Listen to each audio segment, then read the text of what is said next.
முதலமைச்சர் நீங்க விட்டுட்டு எல்லாருமே தொகுதி மறுசீரமைப்பை வந்து எதிர்க்கிறீங்க. அதே நேரத்தில் வந்து பியூஷ் கோயல் என்ன சொல்லியிருக்காருன்னா படிப்பறிவும் புரிதலும் இல்லாதவங்க தான் இதுக்கு எதிர்ப்பு தெரிவிப்பாங்கன்னு சொல்லி பேசியிருக்காரு.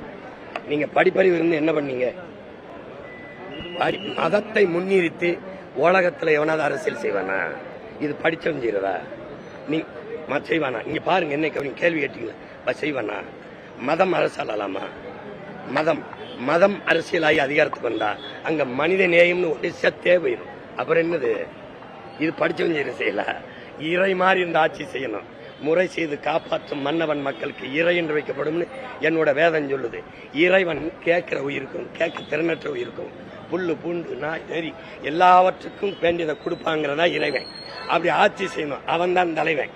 அதை விட்டு நீ இந்த மதத்துக்கு தான் நாடு, இந்த மதத்துக்கு தான் செய்வேன்னா இது படிச்சவன் செய்யற செய்யல.